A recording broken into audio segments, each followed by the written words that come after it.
그리스도의 마음을 품으라. 이 점으로 같이 은혜를 나누기 원합니다. 올 한 해는 개미오년이라고 하죠.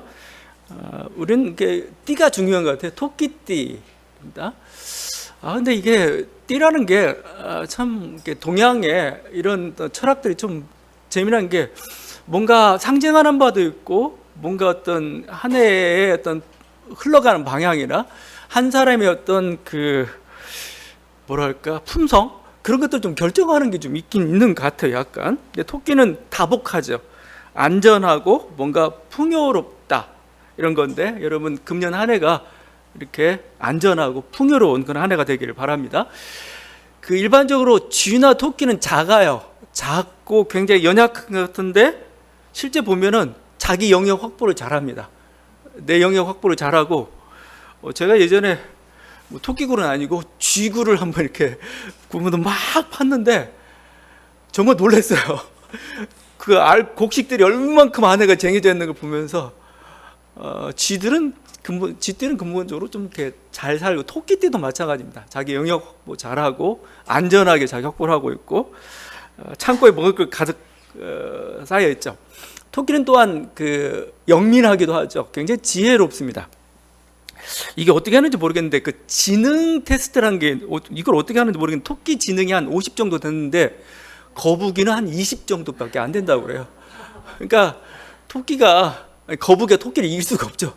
빠르기도 그렇고 머리도 지금 토끼도 지금 뭐 2배가 넘어가니까요.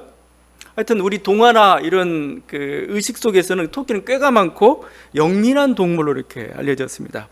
그런데 꾀가 많으면 사람이 가볍기 마련이에요. 촐랑된다는 말이 좀 맞는 것 같습니다. 그래서 우리 토끼와 거북이도 그렇고 우리 별주부전 토끼의 간과 관련된 그런 것도 그렇고 토끼가 너무 촐랑대는 모습들이 많이 보여요. 그때 어떤 위기와 꾀는 많은데 결국 그게 성공한 인생이 되느냐?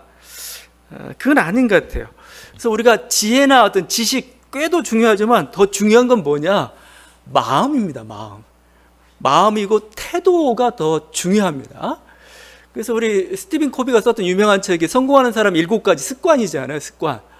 그러니까 이 사람이 성공하는 방식을 얘기하려다 보니까 이게 방법이 중요한 게 아니고 사람이 중요하구나. 사람이 어떤 인격, 어떤 습관을 가지고 있고 어떤 마음을 가지고 있느냐에 따라서 성공이 결정되는 거지. 습관을 바꿔야 되지 방법 가지고 성공하는 게 아니다라는 거였죠.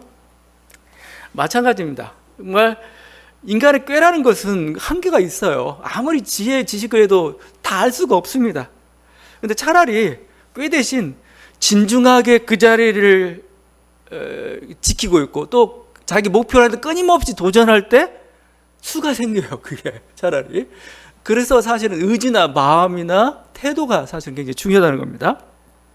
여러분 그래서 금년 한 해 영민하기도 해야 되겠죠. 지혜롭게 처신하기도 하겠지만 이렇게 좀 넉넉한 마음 아니면 좀 어떤 그런 굳센 마음 그런 것들을 좀 가지셔서 오히려 좀 풍요로운 그런 한 해가 좀 되었으면 좋겠습니다. 그래서 2023년 우리 교회 표어를 그리스도를 닮아가는 한 해로 이렇게 정했어요. 왜냐면 이게 대충 우리 나이대가 50대, 60대 이렇게 막 가고 있습니다.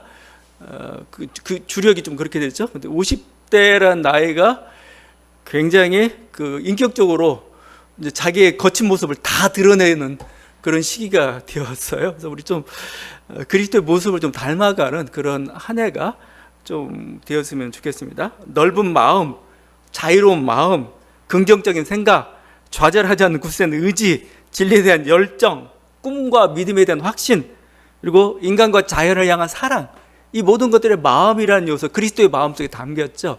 이런 존재가 좀 되었으면 좋겠습니다. 그리스도의 마음이란 굉장히 무한하죠. 무한합니다. 여기 그리스도의 마음을 본받으라, 닮으라 이렇게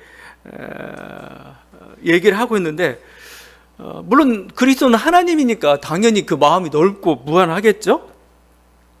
근데 지금 사도 바울 우리가 그리스도의 마음을 품으라 이렇게 얘기하죠. 품으라. 그리스도의 마음을 품으라는 단어는 생각하라는 단어도 있습니다. 그리스도의 마음을 생각해봐. 그리스도의 소유된 것들을 다 생각해봐. 이런 것이라고도 할 수가 있어요. 그리스도의 마음을 품으라 하면 결국은 우리가 하나님 같은 사람이 되기를 지금 원하고 있는 겁니다.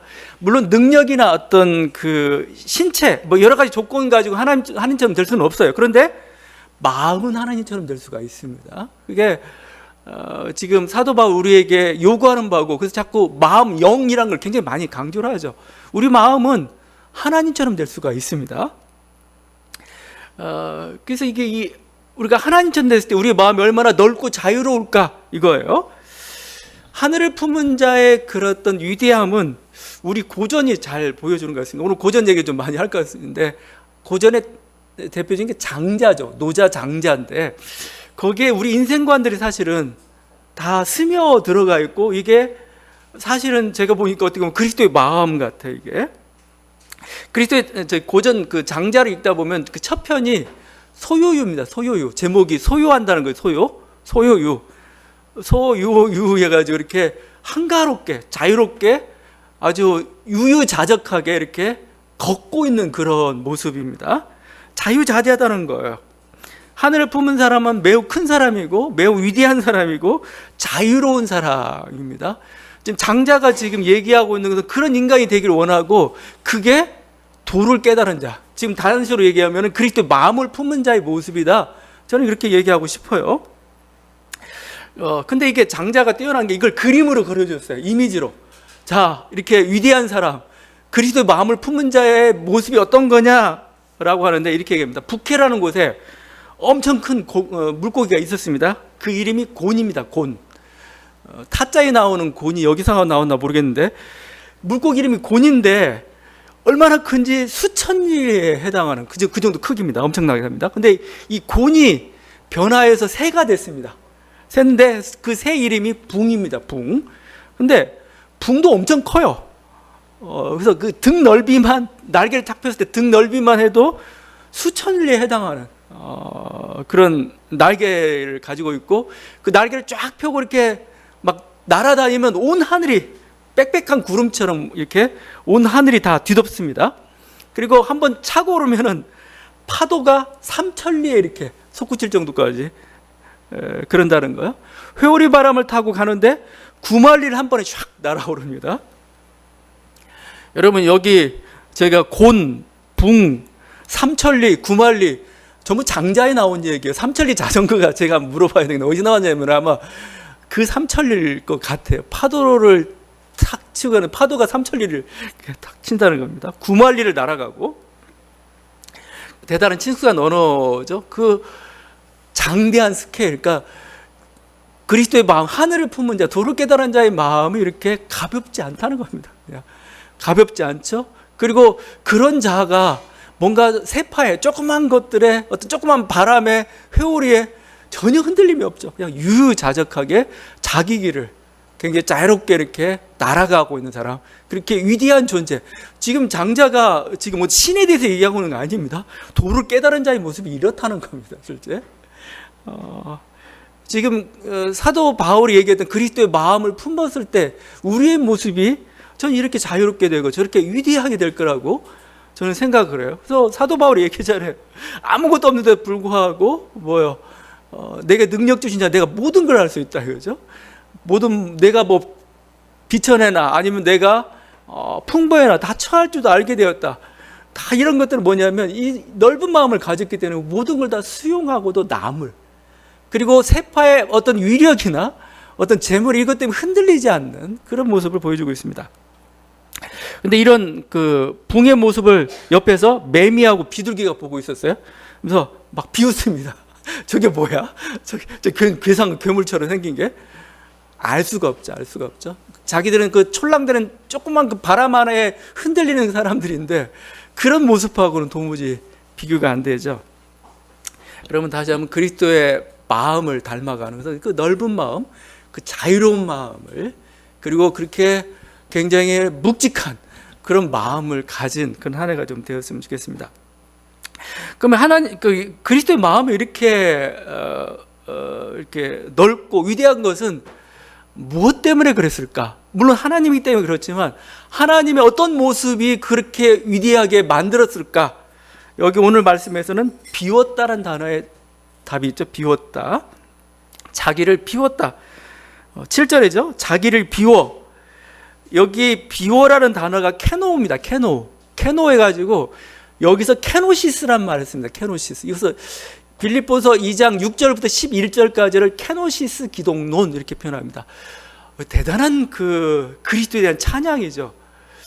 요한복음보다 먼저 있으면서 요한복음보다 오히려 굉장히 요한복음만큼 깊다고도 볼 수가 있죠. 그러니까 그 그리스도가 누군가, 어떤 분이신가를, 또 하나님이 어떤 분이신가, 우리들이 생각하는 그 하나님, 뭔가 군림하고 뭔가 충만해 있고 뭔가 이렇게 심판자의 모습이 아니에요.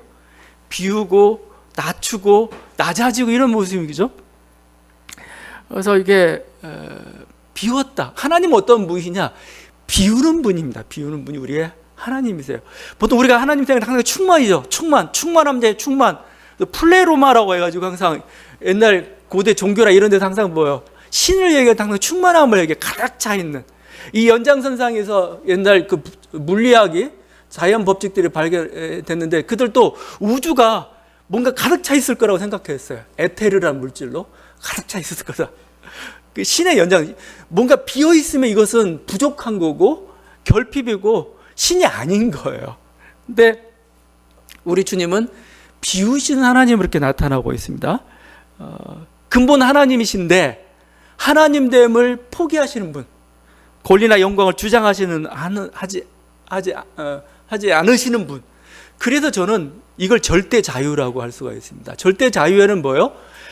자기 자신을 부정하는 게 가장 큰 자유의 최고봉입니다. 사실은요. 신으로서 신의 역할도 그냥 포기해버리는 이 신, 이게 바로 우리 하나님이시다, 즉 예수 그리스도다, 그런 거죠. 근데 이분이 이렇게 확 비우고 나니까 채울 수가 있는 겁니다. 이제 비운 공간에 이제 채워지기 시작하는 거예요. 그래서 그런 말 하죠. 항아리가 왜 쓸모가 있느냐? 항아리는 비었기 때문에 쓸모가 있는 겁니다. 가득 차 있으면 상관을 못 써요. 그냥 이건 그냥 뭐예요? 뭐 보물상자 이렇게 써야 되지. 이게 항아리를 쓸 수 있는 것은 비어야 거기다 뭐 채울 수 있는 거 아니겠습니까? 그래서 하나님이 비웠기 때문에 뭐예요? 우리 인간들, 피조물들, 우리들이 사실은 거기 살 수 있게 된 거죠. 그리고 사실 그래서 자연도 사실은 그래서 하나님의 품성을 닮아가지고 우주는 진공이 많아요. 빈 곳이 너무 많습니다. 수많은 별들이 존재하는데 수많은 별들 사이에 진공 같은 공간들이 있죠. 그게 있기 때문에 사실은 별들이 거기에 자기 자리를 잡을 수가 있는 겁니다. 요즘 물리학 보게 되면은 별들의 무게보다 5배나 무거운 암흑물질이 있다는 거예요. 암흑물질. 암흑물질이라는 게 말 자체가 좀 이상하죠. 하여튼 보이지 않는 게 5배나 더 무겁다는 겁니다. 이제 사실은 우리는 보이는 게 다라고 생각하는데 아니에요. 보이지 않는 이것들이 있기 때문에 보이는 게 살아갈 수가 있는 겁니다. 사실은요. 그리고 뭐예요? 그 어떤 우주의 어떤 그 별들의 자기 자리나 움직이나 그 모든 걸 다 결정하는 것이 보이지 않는 세계의 그 힘입니다. 빈 공간이라고 볼 수가 있어요. 우리가 보는 원자의 세계라는 것도 비었죠. 원자의 세계. 그래서 여러분 원자 그림 보이죠? 중간에 원자 핵이 있고 밖에 전자가 막 돌아가요. 근데 그게 어느 정도 크기로 여러분 비교해야 되냐면은 잠실 운동장에 전자라고 해요. 잠실 운동장에. 그런데 원자 핵은 뭐예요? 거기 야구공 하나 떨어져 있는 거예요. 그래서 우리 그 과학 실험할 때 이 원자 핵에 충돌을 시켜야 되는 이게 얼마나 힘든지 몰라요. 쏘면은 빈 공간으로 다 빠져나가 버립니다. 이게 그만큼 뭐예요? 우주 공간은 다 비어 있어요. 비어 있어요. 그 빈 공간이 딱 없어진 게 그게 블랙홀이죠. 뭐예요? 그게 그냥 더 이상 어떻게 해볼 수 없는 아무것도 없는 정말 죽음의 세계가 바로 블랙홀입니다. 제가 가끔 얘기하는 그 유대교 신비주의 얘기를 합니다. 유대교 신비주의가 이런 거예요. 하나님은 충만하신 분인데 어떻게 이 세상을 만드셨을까? 하나님은 무한하신 분인데, 왜냐하면 이렇게 어떤 인간은 유한하다는 것은 부족한 거거든요. 이건. 근데 어떻게 신에게서 신이 가득 찬 공간 속에 이게 어떻게 이렇게 나오게 되었을까라고 했을 때 유대교 신비주의에서 그때 썼던 단어가 침추입니다. 침추. 수축이랍니다. 수축. 비움입니다. 비움. 하나님이 순간적으로 우주 충만하신 하나님이 빈 공간을 만들어 버려요. 빈 공간을. 그게 유한한 공간이 되는 거고 거기서 우주가 나오고 있다라고 표현해요. 이게 어디서 나왔냐면 여러분 이렇게 하나님 보좌라는 게 있잖아요. 하나님 보좌가 하나님 보좌라고 얘기해요. 근데 이 좁은 보좌에 어떻게 하나님이 앉으실 수 있는가? 이런 고민 속에서 나온 것 중에 하나입니다. 그 무한하신 분이 어떻게 이 좁은 의자에 성전에 있는 그 하나님 보좌 있죠? 지성소에 어떻게 앉아 계실 수가 있는가? 우리 인간에게 나타나실 수가 있는가? 그럴 때 이 사람들이 생각했던 게 수축이라고, 수축. 자기를 그냥 비워가지고 뭐요? 수축해야 우리 모습이 보이는 거예요, 이제. 사실은요. 이게 하나님 볼 수가 없는 거죠. 근데 그분은 뭐요? 빈 공간을 만들고 자기를 수축시키고 해야 그래서 우리 인간들이 태어난 거죠. 여러분, 비우는 게 본질이라는 겁니다. 비운 만큼 자유롭고 비워야 거기서 뭔가 창조적인 역사가 일어난다는 겁니다. 여러분, 우리도 우리 금년 한 해 좀 비우는, 뭘 비워야 되냐? 자기 생각을 좀 비워야 됩니다. 우린 너무 자기 생각으로 너무 가득 차 있으니까 사람이 안 보여요. 사람이. 진실이 안 보여요. 제가 항상 얘기하지만 진실과 현실은 굉장히 살아있습니다. 살아있고 분명합니다. 그럼 왜 인간은 왜 못 보느냐? 자기 생각으로 가득 차 있으니까 그걸 못 보는 거예요, 그냥. 그래서 아인슈타인이 했던 유명한 말, 아인슈타인이나 그 사람이 했던 말이 유명한 상대성이로 얘기하면서 하는 얘기가 그거예요. 현실을 보면 아는데 인간들은 항상 자기 고정관념이 있는 거예요. 시공간은 뭔가 이렇게 돼 있고 이렇게 돼 있으니까 이렇게 흘러가야 돼. 현실은 그렇지 않거든요. 근데 그렇지 않은 현실이 나타나도 안 보려고 그래요. 안 보려고. 그래서 자기 생각 때문에 우리는 새로운 세계로 못 나아갑니다. 하나님 말씀을 열심히 전해도 왜 이게 우리들에게 뭔가 힘있게 역사하지 않을까? 그럼 뭐예요? 자기 생각 때문에 그래요. 자기 생각 바뀌기 때문에 그렇죠. 그래서 하나님은 그래서 하나님의 교육 방식 중에 하나가 반복 교육이에요. 반복. 계속 얘기해요. 귀에 못이 박히도록. 그러고 나서 그렇구나. 그때가 어떤 순간이요? 자기 생각을 내려놓는 순간이죠. 자기 생각을 비우니까 뭐죠? 하나님 말씀이 들어오는 거기서 역사하는 거죠. 다시 한번 품으라는 것은 생각하라는 겁니다. 생각하라. 근데 생각하라는 건 사실은 뭐예요? 비우라는 겁니다. 실제 주 그리스도의 마음처럼 이렇게 비우라는 거. 우리가 욕심으로 가득 차 있으면 진실이 안 보여요. 진실이 계속. 그러니까 뭔가 내기를 할 때도 그렇잖아요. 그냥 오히려 옆에서 관전하고 있는 사람이 더 잘 알아요. 더 잘 보이는데 실제 게임에 뛰어든 사람은 안 보여요. 왜? 이게 욕심에 매여가지고 거기에 매여가지고 넓은 그림이 안 보이는 거죠. 비워야 됩니다. 우리가 땅의 것에 매여 있으면 하늘나라도 가기가 어려운 거죠. 그래서 우리가 하나님 부르실 날이 가까울수록 해야 되는 훈련 중에 하나가 비우는 훈련입니다. 이사 가야 되는데 잡동사들 너무나 많고 쓸모없는 게 너무나 많으면 이것 가지고 어떻게 다 가지고 힘들어지죠. 이사 갈 때 해야 될 것은 빨리 비워야 됩니다. 안 좋은 것도 다 버리고 옛날 된 오래된 것들 다 버려야 새 가구 갖다 놓죠. 이거. 그러니까 우리들이 일어났던 거, 그래서 땅의 것에, 그러니까 하늘나라에 가까울수록 우리가 뭐요? 땅의 것에 너무 매여 있으면 힘든 거죠. 계속 비우고. 우리가 하나님의 뜻에 따라 소명을 쫓아서 갈 때 필요한 건 뭐냐? 내가 많이 이루고, 사실은 그래서 공이라는 거, 자기가 이루는 업적이라는 거, 아니면 이루지 못한 업적이 될 수도 있는, 그게 사실은 장애가 될 때가 있어요. 그러니까 어느 정도 이뤘으면 버릴 줄 알아야 되죠. 그래야 우리는 새로운 길을 갈 수가 있는 겁니다. 그리스도는 이 비움을 통해서, 아시죠? 그리스도는 또한 낮춤을 통해서 하나님이 무엇인지, 그리고 어떻게 하나님이 정말 크신 하나님이 되셨는지를 보여주고 있어요. 거기에 계속 보는 게 그리스도는 비우셨다, 낮추셨다. 7절에 종의 형체를 가지고 사람들과 같이 되었다. 신이 인간이 되었어요. 대단한 겁니다. 신이 인간이 되었다. 그냥 제우스처럼 그냥 인간의 몸을 살짝 덧입었다가 아니에요. 신이 인간이 됐다는 겁니다. 이건 엄청난 얘기입니다. 엄청난.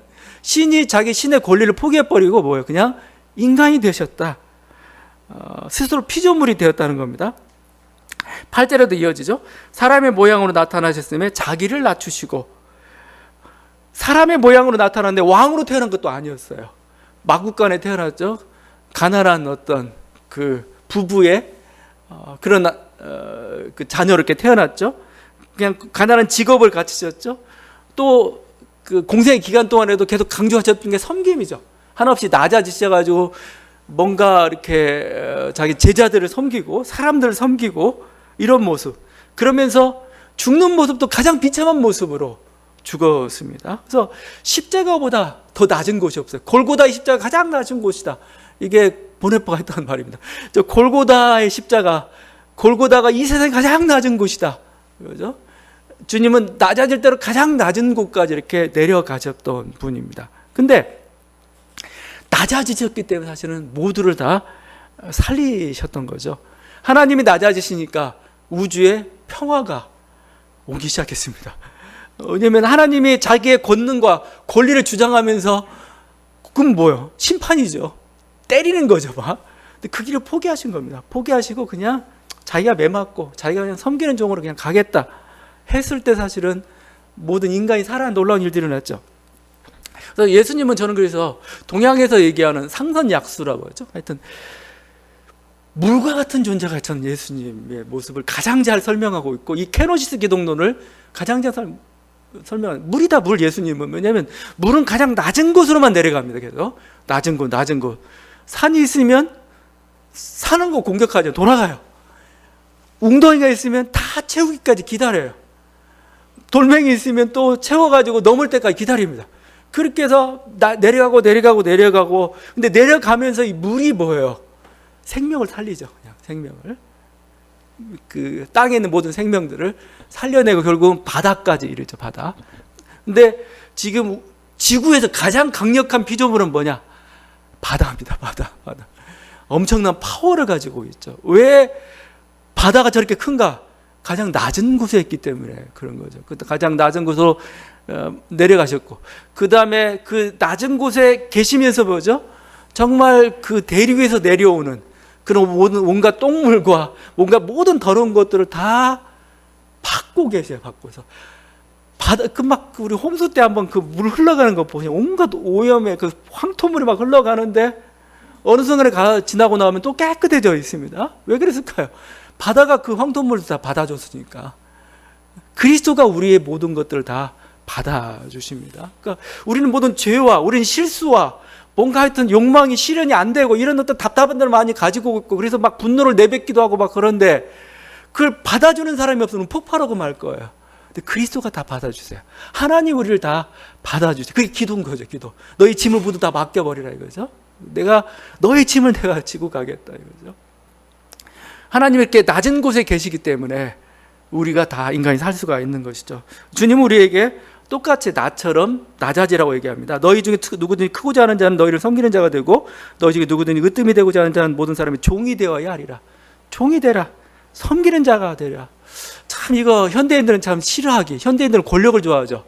파워를 좋아하고 위에 이렇게 거하기를 좋아하는데, 또 이게 이상하게 권력을 가지면 상대방을 존중하지 않는 게 이상한 버릇이, 이게 우리가 좀 유교 문화라고 하는데, 직장이 이상하게 권력을 갖게 되면은 그냥 그 인격적으로 종처럼 이렇게 대우를 해요. 사람을.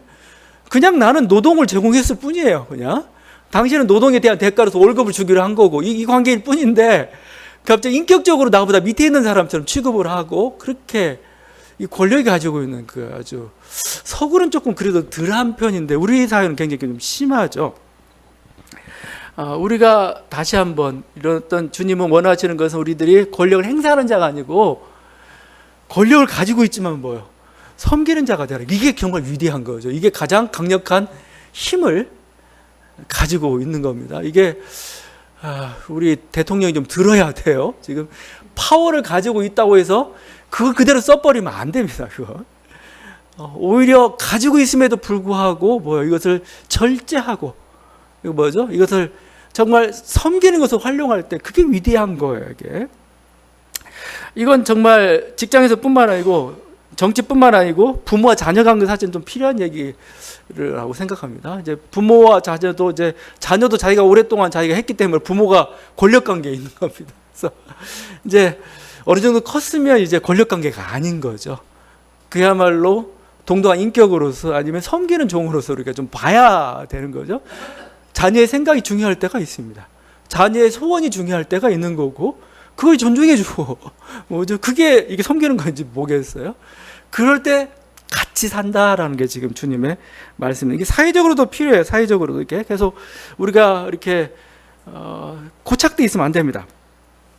제가 오늘 정초니까 사주풀이도 저도 한번 좀 심시풀이로 좀 해야 되겠어요. 제가 자주 하는데 주역입니다. 우리 주역은 삼경 중에 하나예요. 사서 삼경 중에 하나입니다. 그러면 삼경 중에 하나이기 때문에 주역이라고 할 때 점치는 책 보면 안 돼. 우리 선조들이 점치는 책을 삼경까지 이렇게 시경, 역경 해가지고 이렇게 올려놨겠습니까? 아니에요. 여기에는 굉장한 철학이 담겨 있습니다. 철학. 이게 점치는 책이 아니고 우리 인생을 바라보는 지혜가 좀 담겨져 있고, 우리나라 근데 이걸 무시 못하죠. 우리나라 태극기에 주역에 그게 원리가 다 들어가 있잖아요. 우리 작대기 표시되어 있는 거 있죠. 작대기 3개 가지고 하나의 이제 궤를 만들어요.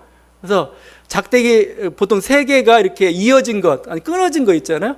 참 그것도 대단한 거예요. 요즘 컴퓨터 원리가 그렇게 돼버렸는데, 하여튼 이걸 가지고 이제 궤를 만듭니다. 그래서 3개면은 보통 뭐 이렇게 천이다, 건이다, 곤이다, 이런 식으로 합니다. 작대기가 나란히 새겨 있는 것을 건 이렇게 합니다. 하늘을 뜻하는 거죠.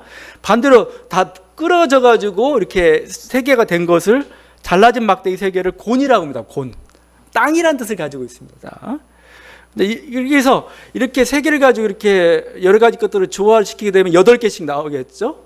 그럼 맞아요. 8개씩. 그래서 88, 64개가 나오는데 여러 가지 이제 그 궤가 나와요. 그럼 이것 가지고 이제 옛날 보면 하나의 이제 심심풀이 점을 치기도 하고 인생에 대한 그런 어떤 철학들을 배우게 됐는데, 거기에 지천태 궤하고 천지비 궤가 있습니다. 지천태, 천지비.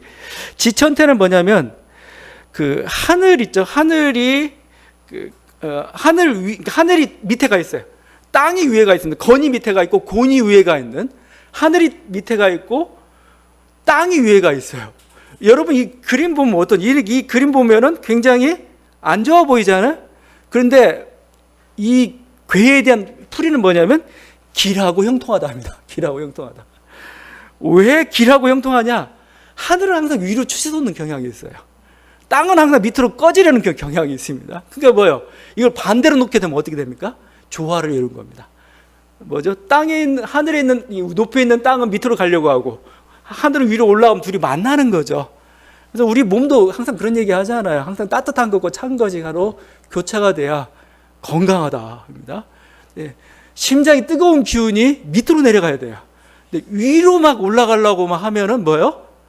이제 막 성질 많은, 분노심 많은 그런 사람이 돼버리고 마는 거죠. 그래서 이런 것들 조화를 이룰 때 이게 몸이 좋은 것처럼 이건 반대로, 그래서 하늘이 위에 있고 땅이 밑에 있으면 안 좋은 교회입니다. 흉하다입니다. 흉하다. 둘이 안 만나요. 굉장히 몸도 상하고 사회도 굉장히 갈등으로 가게 되는 거죠. 제가 이 얘기를 하는 것은 서로 통할 때 조화가 있다는 거예요. 화해가 일어난다는 거죠. 그래서 이게 강한 자가, 권력을 가진 자가 낮아지려고 해야 돼요. 계속 낮아지려고 합니다. 베풀려고 하고 그래야 되는 겁니다. 그리고 없는 자들을 이렇게 높여주고 해야 사회가 평화롭습니다. 사회가 화해를 이루어요. 그렇지 않고 막 가진 자는 계속해서 더 많은 권력 행사를 하고 재물을 가진 자는 더 많이 가지려고 하게 되면은 사회가 그게 불평등 체제가 되는 거죠. 그러면 불안해집니다. 사회 자체가 불안해지고 혼탁해지고 살기 힘든 살벌한 사회가 되는 거예요. 이게요. 근데 우리도 정말 이렇게 가진 자들이, 소위 가진 자라고 할 때 이제 여러분도 가진 자의 범주에 많이 들어갈 것 같아요. 이제 어느 정도 나이가 됐다, 어느 정도 사회의 어떤 직장 위치가 되었다 한다면 뭐 초거대 권력은 아닐지라도 그래도 뭐죠? 계속해서 낮아지려고 노력할 때 사회도 그렇고 그렇게 자기 자신도 그럴 때 온전한 명예랄지 이름도 사실은 보장이 되는 겁니다. 그래서 더 큰 힘을 가진 자는 뭐예요? 더 큰 힘을 가진 나라는 뭐예요? 작은 나라를 힘으로 억누르려고 하지면 안 돼요. 반발합니다. 안 됩니다. 그게 해결이 안 돼요. 해결이. 더 큰 나라가 많이 양보해야 평화가 주어집니다. 힘을 가진 인간이 이제 그 힘을 잃어버린 그 자연을 그냥 막 권력 행사하면 안 돼요. 그 남용이라는 거죠. 착취라는 거죠. 그러면 평화가 없습니다. 이제 뭐요?